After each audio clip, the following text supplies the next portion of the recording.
I'm John Mark McCafferty, CEO with Threshold.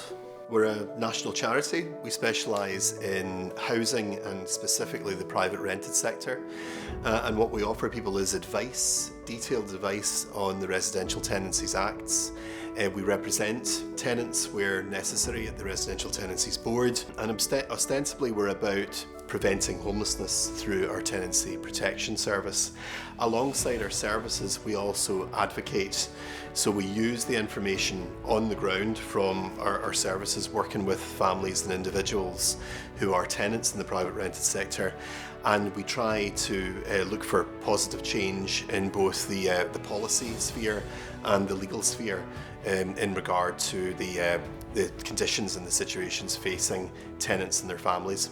Where NESC comes in, it provides an in-depth analysis. It creates a space for itself, if you like, to reflect on the social, economic and environmental world and come up with very, well-researched, well-considered positions, analyses, which form the bedrock and the basis for a lot of policy development. Often the challenge is to move from what NESC might be saying in a report to the reality, and that's often where what we might welcome in a NESC report may not necessarily see the light of day in the cut and thrust of the, if you like, the political sphere. A lot of what it's saying is urgent now and needs to be addressed in the here and now as well as in 2 or 5 years' time. And so it's important that all of those things in the short, medium and long term are implemented. We often cite an NESC report, the housing report, I think it was 2003 or 4, where there was a definitive number of social housing units that the report said needed to be delivered during the mid-noughties. Now, of course, it wasn't delivered. And then we know what happened from 2007 onwards. And I guess that is the lesson that policymakers, both national and local, need to heed the analysis of NESC, need to understand what's urgent in the NESC reports as well as what's essential over the longer term. And that's why it's so important to have a body like the Council to deliberate and to come up with these recommendations. Hello, my name is Gráinne Mullins and I am the owner and founder of Gráinne Chocolates. Gráinne Chocolates is a luxury chocolate business based here in County Galway. We make the finest quality Irish chocolates, and each and every single one of them is hand painted and made with the best quality ingredients, Irish wherever possible. For running a business, it is complicated, it is complex, there's so much going on every single day, but I think it's really important to problem solve, to look at what you're doing on a day-to-day basis, how you can make it better, and also if an issue comes up, to just deal with it in the most pragmatic way, dealing with it as quickly and as possibly as you can. Well, I've been very lucky since day one that I've really tapped into the grants that are available. I've really got so many government supports, and that started at the very first Start Your Own Business course before I even knew how to start a business, and up to now where I'm still advancing, still trying to learn and still trying to grow, and even trying to export, even trying to look further afield. It's so important to take what facilities and what opportunities we have there for us that the government are creating for us, and I think we're very lucky to have them. I think NESC, if they could really look at helping to reduce the costs on small businesses, for example, reducing VAT rates for startup businesses to really give them a chance, because the 23% can be so difficult for a startup. And then looking forward into really trying to push some more grants and make them more accessible to people, so people know where they are, they know where to find them, and so that they don't feel as challenging to get. For example, having to spend the money first in order to be able to draw down. If there was aids there to help small businesses to grow, because that in the future is what's going to help build our economy, it's going to create more employment, and it's only going to make Ireland even stronger. It's really important that NESC are there advocating for us business owners to make sure that Ireland can be a vibrant ecosystem of successful businesses. I want NESC to look to the future. I want them to engage, interact and communicate with the business owners in Ireland. I really want to see them being the voice for us when sometimes we don't have the opportunity to have that voice. My name is Joe Donohue and I'm Governor of Shelton Abbey Open Prison in Arklow, County Wicklow. So I suppose the vision for Shelton is one of rehabilitation. That's where our primary focus is, that's where our primary energies go. And anything that can enhance that rehabilitation function is basically where Shelton is at. I think Thriving Ireland is what we were all hoping for, and I think a Thriving Ireland involves everybody. We can't press gang somebody into doing something that they don't necessarily want to do. So we do find mostly that people will come down here and they will have an interest in something, or they'll want to do something, or they'll want to do something that they've never done before. And our job here is to provide a mechanism by which that can happen. And then the hope then that we would feed them back into the Thriving Ireland model, and that they will never come back to prison again. And that's our job, kind of, in a nutshell.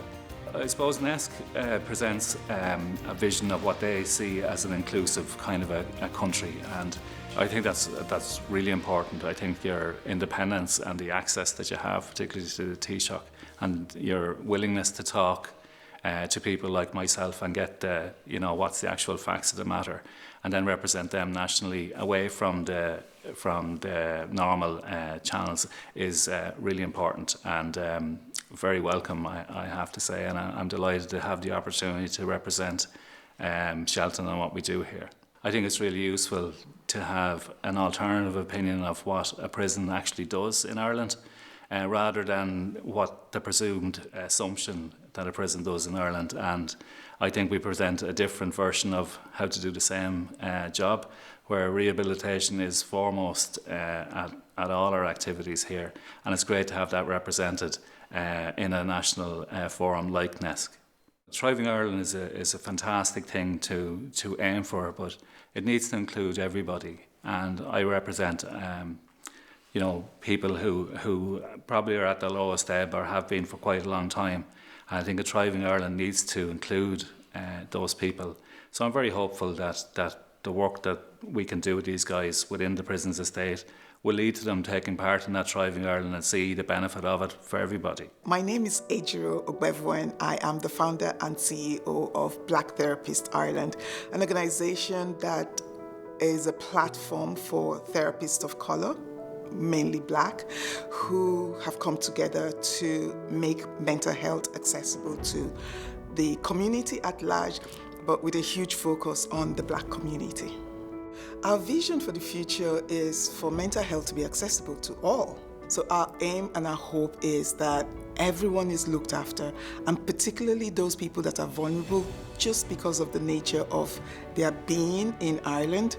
Well, if there's anything I would ask of NESC, it will be a huge role around representation. I don't know how diverse NESC is as a body, but it's so important for us to be represented in there, because how can you speak and advocate for people that you do not know anything about? So I would love to see a situation where the community is part of NESC so that we can influence as best as we can the goal that NESC has to be inclusive, protective, and supportive of the vulnerable communities. I would say we need to employ more people of color in services. In a lot of places you wouldn't find us, especially in government organizations. Unfortunately, we have approached a few places, but there are so many paths you have to take that just literally knocks us off at the beginning. So if the government does not actively look for these people that will represent the community in the mental health space, then we will continue to be excluded. I think this is a really wonderful opportunity that NESC at 50 is focused on the Ireland of today, which is diverse, and a lot of communities or people are challenged, but recognizing it, I think that's massive, that's huge. There's a lot of work that needs to be done, but the fact that NESC is recognizing it, I think that's really important to name that. It is not the end, this is only the beginning, and there's so much that could come out of this as long as we have our heart in the right place, our head in the right place. There's one thing that I noticed when I was reading about NESC is that piece around protection. It's good for us to have a society that says, let's be inclusive, it's diverse, but who's protecting, really protecting the vulnerable? And who are the vulnerable people? Being able to identify the vulnerable people and how to protect them. That's huge. And I want to lean into that a little bit more and see how we can work that and help the vulnerable in the community. My name is Cian FitzGerald. I'm the Security and Defence Researcher here at the Institute for International and European Affairs. My research expertise focuses on the changing geopolitical environment, as well as emerging security challenges such as hybrid warfare, cyber warfare, as well as espionage. Fundamentally, Ireland's prosperity and Ireland's economic vibrancy is based on its security. So what NESC's recently published report, Understanding the Irish Economy in a Time of Turbulence, how it ties into the work that we do at the IAA, is that this report identified the key geopolitical barriers or threats to Ireland having a thriving and prosperous economy. In my opinion, NESC provides two really, really important things for Irish society. The first is that, much like the IIEA, it provides impartial advice and impartial policy direction for the Irish government. The second crucial thing that it does is it also provides long-term and, again, impartial policy recommendations. It sets the level of ambition for the direction of the country. And I think those are the two great contributions which NESC makes to Irish society. Well, naturally, they play a role in informing the policy that we do, but certainly I see that the work of the IA and NESC as dialogic. They inform one another, or at least I hope that the work of the IA informs the work of NESC. But certainly what we really strive to do is, amongst informing policymakers, we also intend to inform lively debate, good discussions, and most importantly, to engage the people who live on the island of Ireland and to help them understand and give them the ability to navigate and discuss the rapidly changing political as well as international context in which we inhabit. I'm Stephanie Manahan. I'm the CEO of Pieta. Pieta is Ireland's leading charity in supporting people who've experienced suicidal ideation, self-harm, and for those who've been bereaved from suicide. In order for Ireland to have a thriving economy based on thriving communities, it needs a population to be thriving. A population cannot thrive without positive mental health. I think we need to look at resourced, integrated, community-based, local services that are there at the point of need, close to where our people live. I think NESC have been at the forefront of social policy and in particular social inequality for years, for 50 years.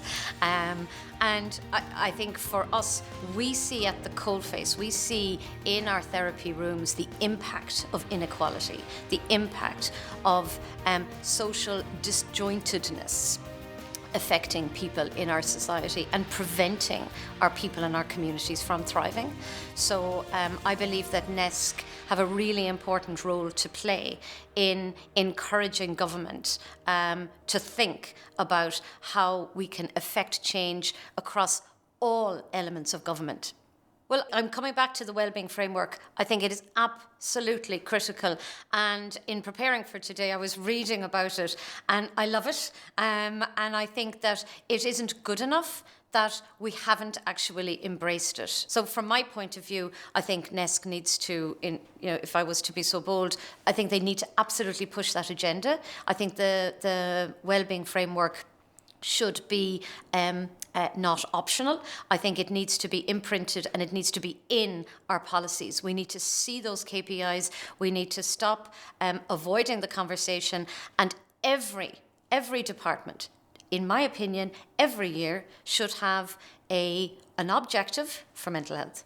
We need to start making decisions based on the information we can gather. And I think an organisation like NESC can also bring that to the table. So it's not just the thought leadership. It's not just the experiences of people and lived experiences of people.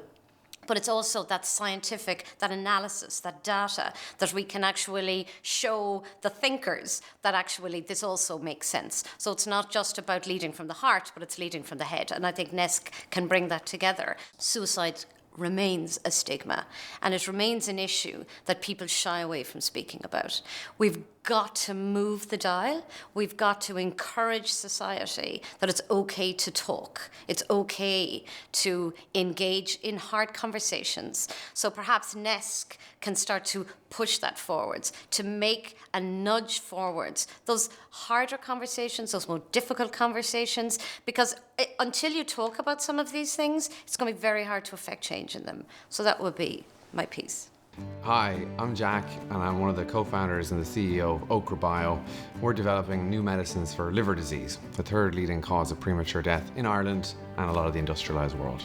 At Ochre, we're looking to make new medicines for chronic liver disease. Big problem, we don't have any solutions for patients who suffer from it. And we found the company on the thesis that using advances in computational biology and AI, we'll be able to better understand the disease and ultimately make better medicines for the disease. Yeah, I think bodies like NESC, where you take a research-based approach to policy, are key to help foster a dialogue between the people who are in the entrepreneurship or trying to build companies and policy, which help to influence and shape that industrial strategy. I think having a forum for back and forth dialogue is really powerful and useful. Any way that you can collaborate with policymakers is useful. Any dialogue or communication forum is ultimately going to allow both parties to come to the table and trying to figure out what works, what's going to enable the country to thrive, which is the collective ambition of NESC and industry. So I think having a body like NESC is a really powerful force for good in the Irish economy. I'm a big believer in coming to the table and talking out problems, and working together with, in this case, policy makers to help shape a strategy that's going to put Ireland at the forefront of, in my case, life sciences. Like, there are things that government can do to enable our sector to thrive. And there's been such amazing examples in Ireland. Like, you think of the pharmaceutical manufacturing industry that's just blossomed and blown up. Why not try to find ways to capitalize on that last 4 decades of development to try and spin off biotechnology or small startup companies? How can we use the nuanced industry that we live in to help catalyze the next round of innovative or entrepreneurial companies? Those are the types of questions I think that something like NESC could really help us think through and help facilitate a dialogue and ultimately help get to better outcomes for the economy, the environment, the society that we all live in. So I work in the niche industry of life sciences, and I spend a lot of time overseas, particularly in the UK, and I've observed a lot of really interesting innovative policies in the UK that I think Ireland could learn from as we start to move into beyond pharmaceutical manufacturing to pharmaceutical R&D as an ecosystem in of itself. So I think NESC is a perfect forum to try and take some of those lessons and bring them back to Ireland to advance our own industrial strategy here. So within our domain, there are things like supporting new lab space, finding ways to encourage scientific education in schools so we have the talent coming into our industry, finding ways to unlock capital sources that wouldn't typically look at Ireland as an investment destination. I think bodies like NESC provide a really important forum where people in industry and government decision makers can come together to talk about the challenges and really understand both sides of the coin so we can ultimately make the best decisions for everyone and lead to a thriving society and economy in Ireland.